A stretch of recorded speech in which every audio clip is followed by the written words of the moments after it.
Gracias.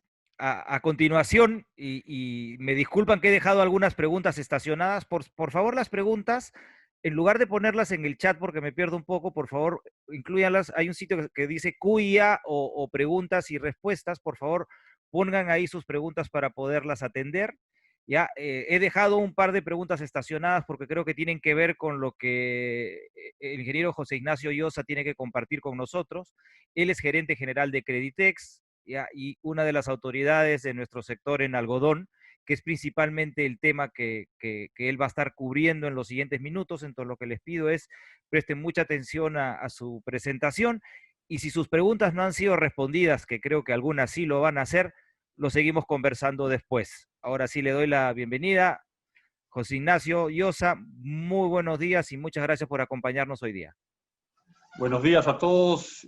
Primero agradecer a PROMPERÚ por este evento Perú Moda, Bloque Sostenibilidad. Yo creo que es una buena oportunidad para sensibilizarnos a todos en el potencial que tiene el sector textil en el Perú, y esperemos que en esta presentación también encontremos un espacio importante para el algodón peruano. Desde los inicios de mi función en textiles, a mediados de los 80, recuerdo con algo de nostalgia cómo el abastecimiento de la fibra era 100% del Perú. Hilábamos algodón Tanguis y algodón Pima. Y en el grupo al cual esta hilandería pertenecía tenía desmotadoras en los diferentes valles del Perú y trabajaban en las épocas de campaña 4 meses al año, 24/7, procesando cosechas mucho más grandes de algodón. Eso lamentablemente se ha perdido, y de trabajar, procesar de cada 100 fardos 100% algodón peruano, hoy día dependemos en gran medida del algodón importado, en un 80%. Y eso creo que puede cambiar. En mi presentación voy a hablar del pasado algodonero en el Perú, el presente y cuál puede ser el futuro. Es importante mencionar que hay dos tipos de algodón en el mundo. El hirsutum, que representa el 95% de la producción mundial, y eso se produce para hacer productos medios, no de alta calidad. Y el Gossypium barbadense, que es el algodón que hemos siempre cultivado en el Perú, tanto el Tanguis como el Pima caen en esa categoría. Si vemos un poco de la historia del Gossypium barbadense, hay evidencias tanto en la costa sur del Ecuador como en la costa norte del Perú, que fue por primera vez domesticado el cultivo en esa área geográfica. Esto de alguna forma nos ata a esta fibra de calidad que nos ha acompañado por muchos años. Estas evidencias de la domesticación del cultivo de algodón datan de 4.300 años antes de Cristo. Entonces, y desde ahí ha sido la base para desarrollar una cultura milenaria con demostraciones y con evidencias textiles maravillosas, desde la época de Caral, pasando por Paracas, diferentes culturas y terminando inclusive en la cultura inca. Hoy día aún nos sorprende ver el diseño textil, la importancia de los colores que se preservan muy bien hasta el día de hoy, con mantos, por ejemplo, de Paracas, que son una admiración en el mundo. Si ya nos acercamos más a la época moderna, el Perú a mediados del siglo XX se dedicaba principalmente al cultivo de algodón. Esta fibra representaba el 47% de las exportaciones peruanas, seguido por el azúcar con un 23% y el petróleo por un 17%. Y la producción en el Perú de algodón llegó a representar el 4.3% de la producción mundial de esa fibra y el 3% de las exportaciones globales. En los años 60 es donde se llega a la época de oro, con grandes extensiones dedicadas al algodón, con familias como de la Borda en el sur o los Romero en el norte, que eran los que lideraban la producción de algodón. Y paralelo a eso, auspiciado por la Cámara Algodonera, se desarrolló un sistema de comercialización con ventas spot, ventas a futuro, que de alguna forma potenció la exportación de esta fibra. Ahí es donde se le denominó el oro blanco al algodón producido en el Perú. Se llegó a producir hasta 262.000 hectáreas de algodón y se exportaba de eso el 84%. Fue la época de oro de esa fibra en el Perú. En el año 1970, a raíz de la reforma agraria, se reduce el área a 143.800 hectáreas y se exportó el 73%. Fuimos perdiendo un poquito de presencia en el mercado exterior. En 1975 se inicia un proceso de monopolio de la comercialización del algodón vía ECHAP primero y en el año 78 vía ENSI, que además fungió de normalización de la comercialización. Eso hizo perder velocidad al cultivo en el país. En el año 81 se restituye el libre comercio y se crea la Junta Nacional del Algodón, que de alguna forma era un ente que ordenaba la comercialización de esta fibra con información tanto para los vendedores como para los compradores. Ya en esos años la producción cayó a 149.000 hectáreas y la exportación se redujo al 60% porque se crean varias hilanderías a raíz de los bonos de la reforma agraria, de los incentivos tipo el CERTEX en su momento, hizo que se creen hilanderías y que aumente el consumo interno. En el año 1991 se desactiva la Junta bajo una política de apertura comercial y de regulación que de alguna forma en el sector algodonero trajo mucho desorden.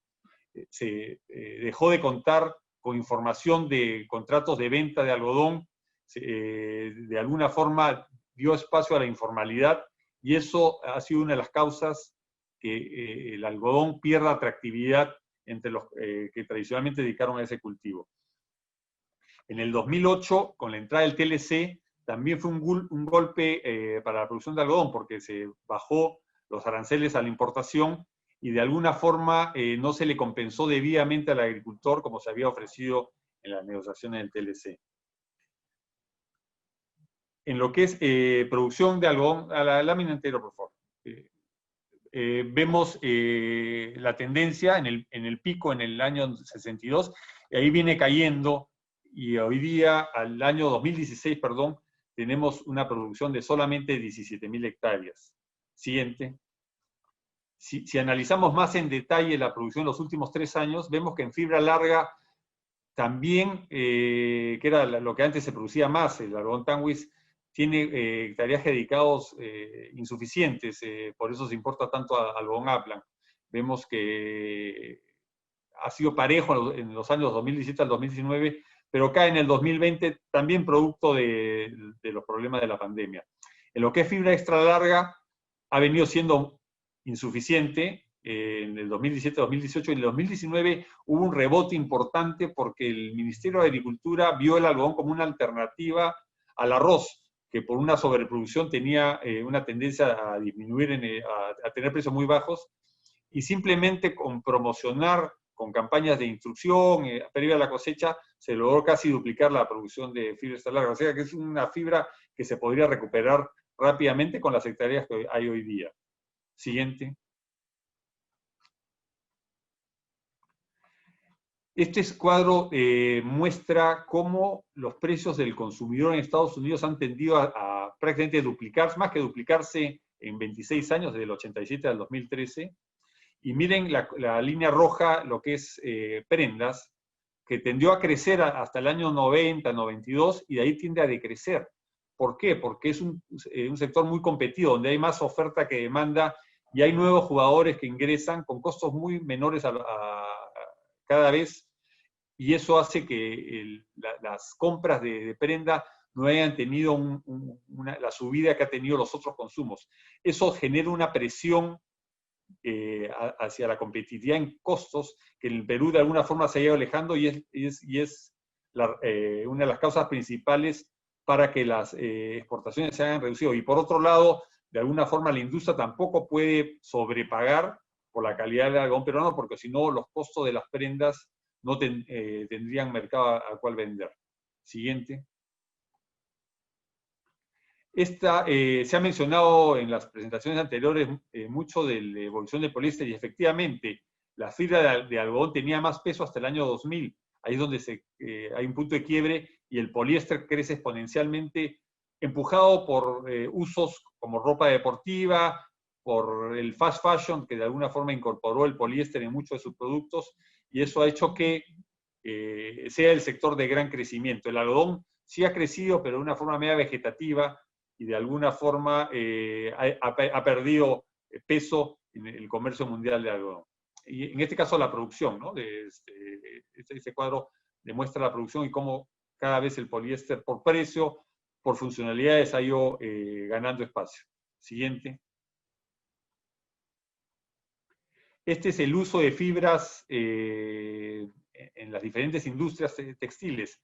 Vemos que el algodón en el año 2003 era muy parecido a la fibra de poliéster y va perdiendo preponderancia, y en los últimos años el poliéster más que duplica el consumo del algodón en diferentes industrias textiles. Siguiente. Este es el tamaño de mercado por tipo de fibras en los Estados Unidos. Vemos que el algodón prácticamente no ha crecido del 2016 al 2019, pero ahí se comienza a recuperar y se espera que haya un crecimiento un poquito más importante en los años que nos vienen hasta el 2027. El poliéster va a seguir teniendo una importancia, y también el nylon, que entre los sumados en los dos va a tener un mayor espacio que el algodón según las proyecciones de este cuadro. Siguiente. Ahí hay un estudio hecho por la Universidad del Pacífico, auspiciado por un convenio entre el Ministerio de Relaciones Exteriores y la FAO, donde se ve qué camino podría tomar el algodón para resurgir de esta menor producción que ya hemos demostrado en los cuadros anteriores. Y para eso parten analizando los precios de importación de fibra que se tienen hoy día. Y como vemos en las barras azules, el precio del PIMA, o en este caso Supima, que es lo que se importa principalmente, es muy superior a los de fibra larga y a los de fibra corta. Entonces, digamos, la apuesta sería a reemplazar inicialmente esas importaciones y eventualmente pretender exportar al mundo, como lo hicimos en el pasado, fibras extras largas. Siguiente. Hoy día, ¿qué representa la producción de algodón en el Perú? Solamente el 2% de la fibra extra larga que se produce en el mundo, 422.000 toneladas, el Perú solamente de eso produce el 2%, y en lo que es el comercio de exportación no representamos ni el 0.05%, o sea, hemos perdido total presencia en la exportación, y eso va a tomar un esfuerzo especial en recuperarlo. Siguiente. Hay proyectos de irrigación en diferentes valles, tanto en el norte como en el sur, que van a incorporar 258.500 hectáreas que hoy día no se tienen disponibles, y van a mejorar con disponibilidad de agua 183.000, lo cual da una nueva frontera agrícola de 441.500 hectáreas. Eso es un montón, casi duplica el hectareaje hoy día disponible. Y es importante como país proyectar en qué podemos dedicar esas hectáreas. Definitivamente lo más rentable son los cultivos permanentes. La arándano es la gran estrella, hay la palta, los cítricos, pero pretender destinar todas estas hectáreas a esos cultivos es algo irreal, y en todo caso traería un problema de precios, probablemente por una sobreproducción. Entonces hay que escoger dentro de los cultivos rotativos, de los cultivos extensivos, en dónde podríamos concentrarnos para darle una rentabilidad adecuada al agricultor. Siguiente. El día de hoy hay esta disponibilidad de hectáreas que no se están trabajando porque el agricultor o las ha abandonado o no ha decidido qué hacer con ellas. Si sumamos, son casi 30.000 hectáreas. Acuérdense que mencionaba que la producción en algodón en los últimos años bordea las 10.000, no más. Entonces, a la mano hay 30.000 hectáreas que podrían dedicarse al cultivo del algodón. De esas, el porcentaje alto está en hectáreas en minifundios, predios de menos de 5 hectáreas. Entre 5 a 10 hectáreas hay un 10% aprox, y más de 10 hectáreas un 15% aprox. Entonces, si de alguna forma se le da una posibilidad a estos pequeños agricultores a sembrar algodón de forma rentable, podríamos crecer en forma importante en el cultivo del algodón. Siguiente.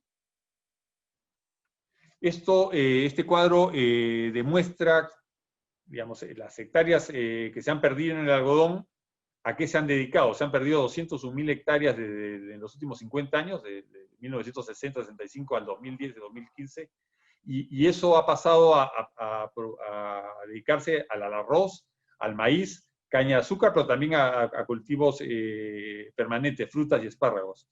Y la razón de ese cambio es simplemente por rentabilidad. El agricultor decide que tiene mejores opciones en esos otros cultivos o eventualmente en cultivos permanentes, ¿no? Siguiente. Este cuadro muestra la evolución del porcentaje de algodón nacional consumido por la industria hilandera local.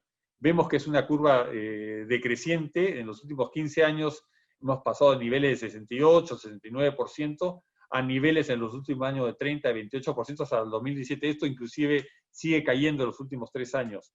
Y eso de alguna forma ha desmarcado a la industria con la producción del algodón, se ha desarticulado. Y ese es un tema al cual habría que trabajar para volver a tener una mayor relación entre el campo y la industria textil. Siguiente.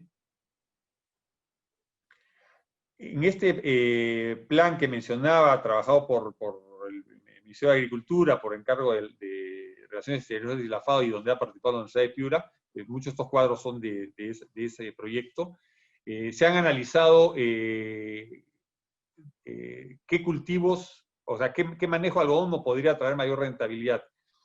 Y en el tema rendimiento hay una posibilidad enorme. Digamos, tradicionalmente el rendimiento de los campos que hemos venido manejando en los últimos años da 45 quintales por hectárea, y en fibra extra larga, trabajos hechos con el IPA, con otros tipos de algodones de fibra extra larga, se ha llegado a 110 quintales, más que duplicar esa producción, y eso cambia definitivamente el panorama para el agricultor que se dedique a sembrar algodón.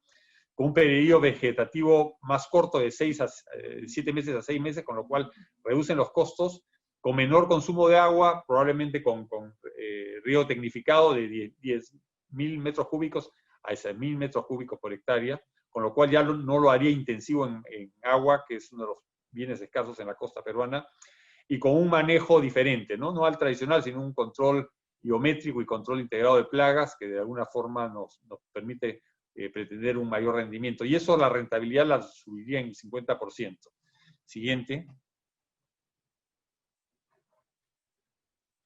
Acá vemos un cuadro comparativo entre las alternativas de cultivos rotativos que existen en el mercado, y vemos pues que el algodón con esos rendimientos pasa a ser la mejor opción.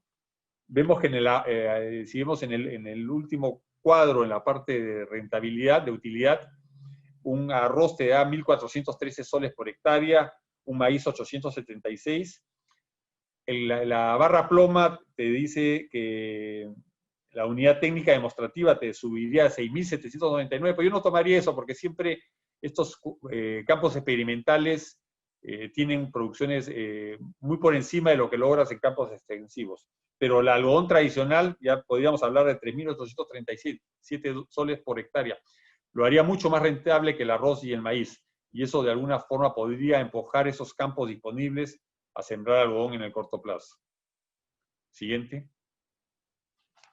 Mencionaba del desorden que se ha dado en el comercio de algodón. Definitivamente, al no haber una entidad que proporcione información, ha hecho que el agricultor se vea obligado a vender el algodón que produce a nivel rama. En el pasado, el agricultor estaba más organizado, usaba un servicio de desmote y vendía la fibra con premios si es que no tenía contaminación, si tenía buena calidad, o con castigos si no había sido bien manejado. Hoy día todo el algodón se paga al mismo precio porque no hay información al momento de hacerse la transacción. Y eso va en perjuicio muchas veces del buen agricultor. Acá hay que de nuevo articular lo que son los algodoneros con las desmotadoras y las desmotadoras con la industria textil. Vi una organización diferente que voy a explicar a continuación. Siguiente. Hay dos cadenas claras que se están gestando y que de alguna forma deberían acentuarse en el futuro. La fibra extra larga que se produce en el Perú debería estar atada a la legislatura nacional que pasa a la industria textil para exportaciones de calidad. Y eso debería ir orientado a consumidores de altos ingresos, más nichos, como mencionaba en las exposiciones anteriores, en clientes donde no solamente privilegien el tema precio, sino calidad de producto. Y paralelo a eso, el Perú ha optado hace 20 años atrás por una apertura de mercados, va a seguir llegando hilados importados a precios menores, que eso debería de alguna forma aprovechar la confeccionista, los textiles y confeccionistas de menor tamaño que no necesariamente exporten su producción, destinado a un mercado doméstico, y por otro lado siempre van a venir las confecciones hechas en el mundo. Son un segmento diferente, no tanto de calidad, sí donde el precio tiene mayor preponderancia, pero yo me enfocaría en lo que es la producción de fibra extra larga para la parte de exportación. Siguiente.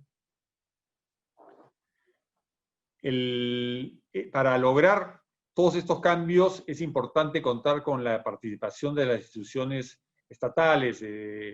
Tienes al Minagri, que es importante retomar programas de semillas certificadas, un manejo de riego más ordenado, control de plagas para justamente evitar costos excesivos en el proceso de la siembra de algodón, y asesoría técnica y capacitación. Y también la mecanización, tanto para la siembra como la cosecha. Para hectáreas pequeñas, la mecanización no es tan importante porque es posible conseguir mano de obra, pero si queremos ir a campos medios y grandes para el algodón, la mecanización debería ser el camino a seguir para lograr mejores costos y de alguna forma superar la eventual escasez de mano de obra que pueda haber para cosechar 400, 500 hectáreas a la vez, ¿no? En lo que es agricultura familiar exportadora, es importante la asociatividad. Hoy día un agricultor va a comprar un producto químico para 3 hectáreas y paga un sobreprecio porque no tiene poder de negociación. Ahí hay que, de alguna forma, promover la asociatividad. Hay ejemplos de cooperativas que vienen trabajando bien, caso Cottage en el norte, que logran pues mejores condiciones para los miembros de esa asociación. Los contratos de compra-venta, como bien mencionaba, la venta de la rama por el agricultor de alguna forma los desprotege. Podríamos volver a pretender armar contratos de compra que le aseguren un precio mejor al agricultor, o al menos una certeza en el precio que pueden tener. Hoy día el agricultor siembra y después de 8 meses vende su rama al precio del mercado en el momento, ¿no? Sin importar cuánto le puede haber costado producir ese algodón. Eso tiene que cambiar, tiene que haber más, tiene que tener mayor certeza el agricultor del precio de venta que puede obtener. Y la parte de financiamiento, que hoy día se ha roto, muchas veces el agricultor recibe un financiamiento insuficiente que le perjudica en los rendimientos que puede obtener por hectárea. Si esto se ordena y hay un contrato de por medio de la industria, el agricultor podría obtener un financiamiento a tasas más razonables que le permite un mejor manejo de los campos. Produce emprendimientos, eso tiene que, la mecanización, la desmotadora. Si nos vamos a una cosecha mecanizada, las desmotadoras van a tener que invertir en procesos de prelimpieza que van a requerir un financiamiento. La asociatividad de los pymes con las textiles es una oportunidad de encadenarse. Rearticulación de la industria textil, es importante que el campo crezca en producción y eso de alguna forma encuentre como una boca de salida de industria textil para que consuma ese algodón en gran medida. Y el excedente que se puede exportar. Mincetur, promoción, marca Perú y ferias internacionales, ese es importante. La locomotora del sector son la exportación de confecciones y de alguna forma con una promoción adecuada, eso va a crecer y va a hacer que toda la industria, yéndose hasta el campo, encuentre un mercado para su producción. MEF va a requerir un presupuesto para Minagri, Produce y Mincetur para que realicen las tareas que ya he mencionado, y una reforma arancelaria. De alguna forma hay que cuidar el mercado interno. Hoy día lamentablemente se enfrenta a mucha competencia desleal, subconteo, contrabando, y es importante que eso se regule para que las MIPES que se dedican a la producción local puedan competir en forma más justa. Y el IGB es un tema un poco largo para explicar acá, pero es importante que eso se corrija, porque da mucho espacio a la informalidad. O la rama se le impone IGB para que empatarlo con la fibra, o a las dos se la exonera, pero el hecho que estén descalzados da un espacio a la informalidad que evita que se generen programas de financiamiento que el campo lo necesita. Y PCM, inclusión de la ley 23.360, yo creo que el sector algodonero y la industria en general, digamos, toda la cadena debería tener un sistema que en la agroindustria dio muy buenos resultados y por qué no pretender lo mismo para el sector textil, confecciones, incluyendo el campo. Siguiente. ¿Y cuáles, digamos, las metas que podríamos aspirar?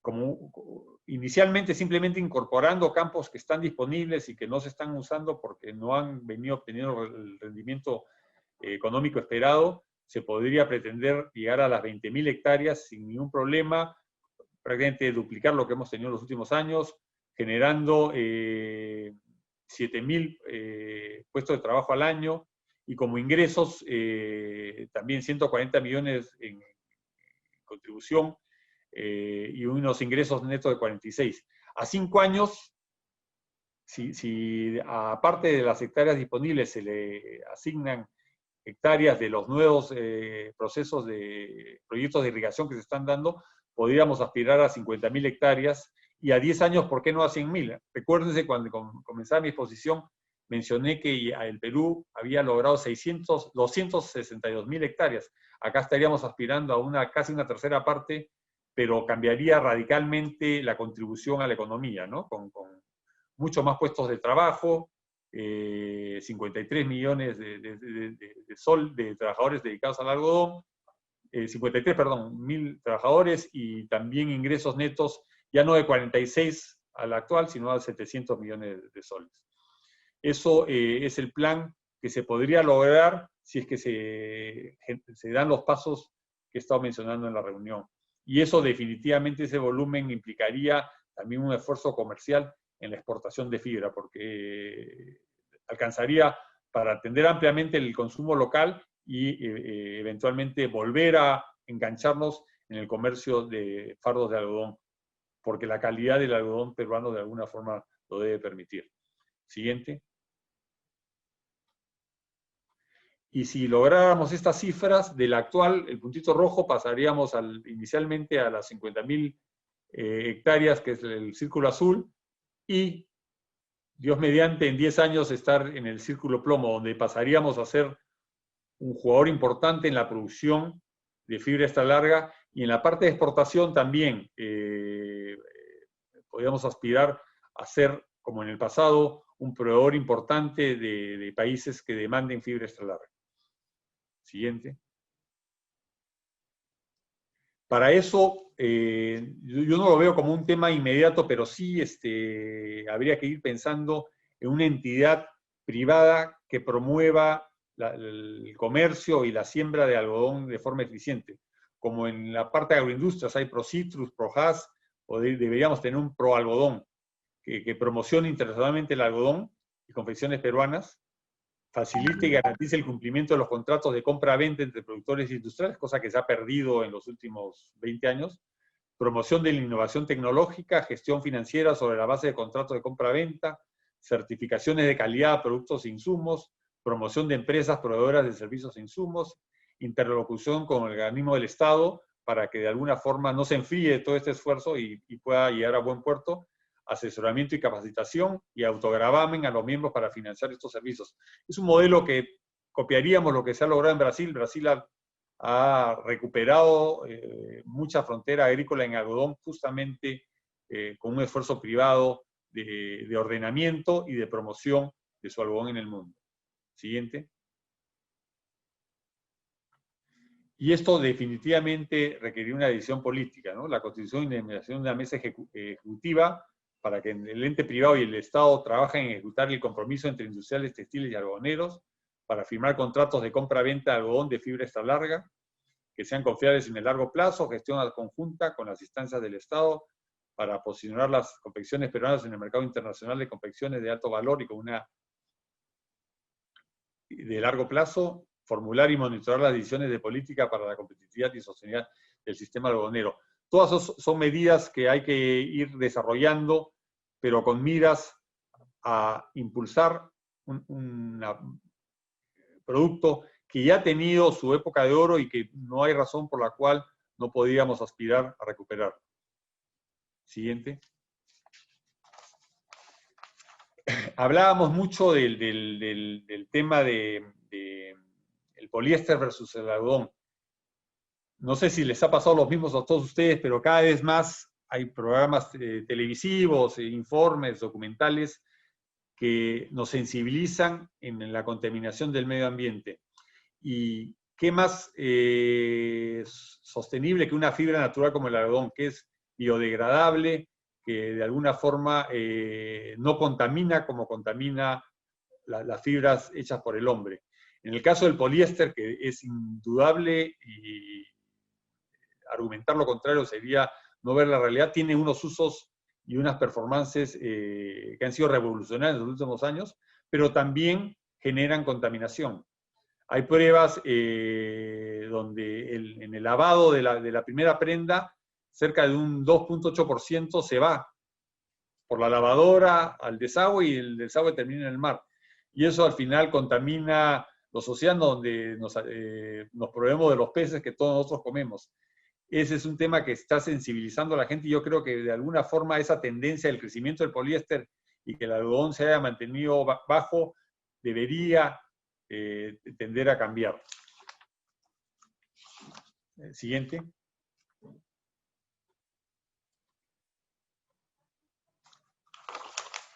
Bueno, dentro de las conclusiones, hemos visto en las presentaciones anteriores lo que Prevex de alguna forma promueve, que es el crecimiento de las exportaciones de confecciones, principalmente al mercado, con una propuesta de valor, de calidad y buenos lead times y servicios para nuestros clientes y para los consumidores, calidad y sostenibilidad. En este proyecto de Más Algodón que he estado explicando, la propuesta es migrar a algodones de fibra extra larga. Y vuelvo a repetir que es más sostenible que el algodón. A veces dicen que el algodón genera muchos perjuicios a la ecología porque consume mucha agua.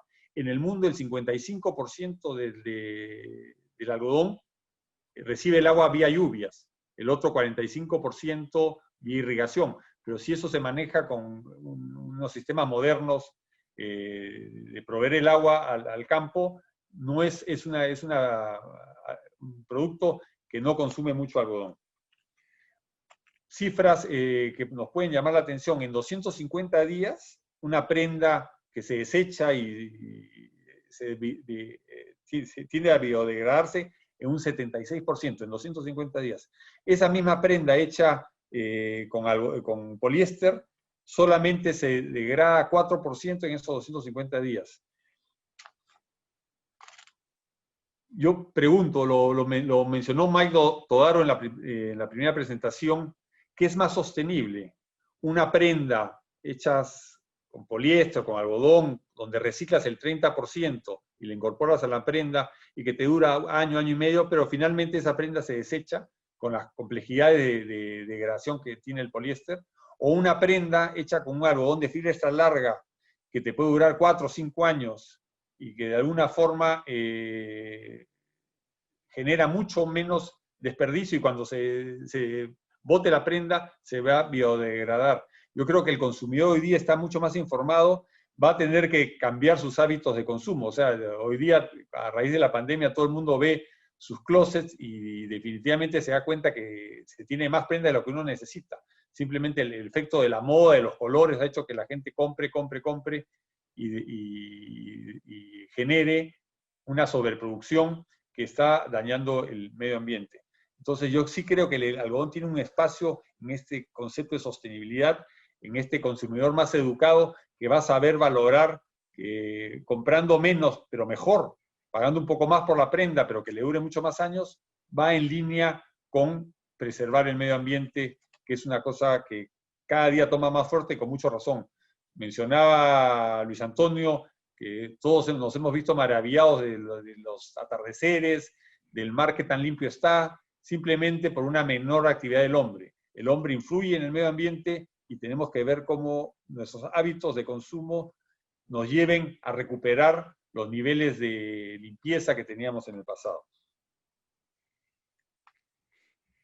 Excelente. Hay un pequeño video que quería mostrarles. Está en alemán, porque lo hizo un cliente alemán en Perú. Es corto, pero de alguna forma demuestra cómo una empresa de afuera apuesta por el algodón de Perú, lo promociona como tal, y hace una filmación que es como romántica de las condiciones, cómo se siembra el algodón en el Perú, y que de alguna forma nos puede servir de guía para ver cómo nosotros podíamos promocionar nuestro algodón hoy día al mundo en telas y en prendas como un producto de alto valor agregado, de muy buena calidad y muy sostenible. Por favor, presente el video.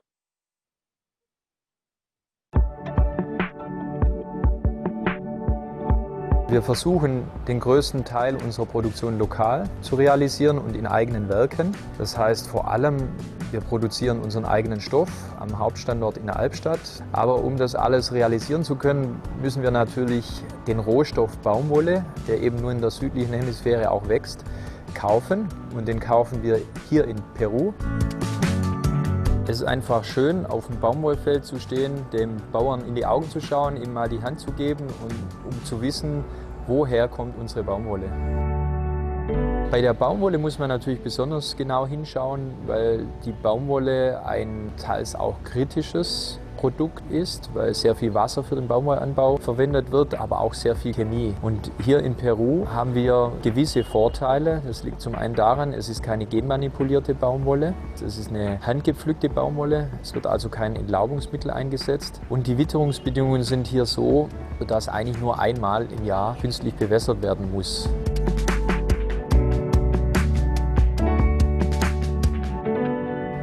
Eine Challenge ist sicher dieser Spagat, zum einen unserer Überzeugung zu folgen und möglichst fair, qualitativ hochwertig, nachhaltig zu arbeiten. Und auf der anderen Seite hast du immer diese Preispunkte, die unverrückbar sind. Und in diesem Spannungsfeld trotzdem gute und richtige Entscheidungen zu treffen, das ist gar nicht so einfach.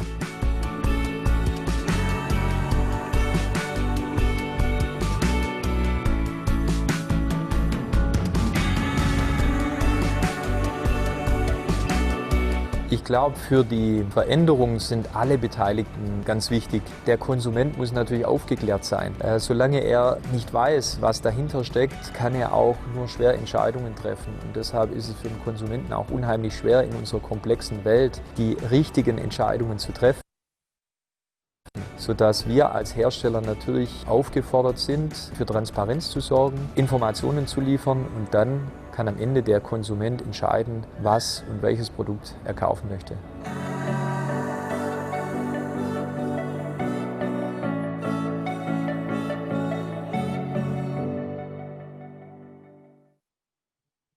Eso es un ejemplo de cómo de alguna forma se llevan las historias bonitas que tenemos en el Perú para promocionar. En este caso es una empresa que hace ropa interior en Alemania, muy exitosa, con una relación con Creditex de más de 35 años, y es cosas que debemos tomar como ejemplo para hacerlo nosotros directamente.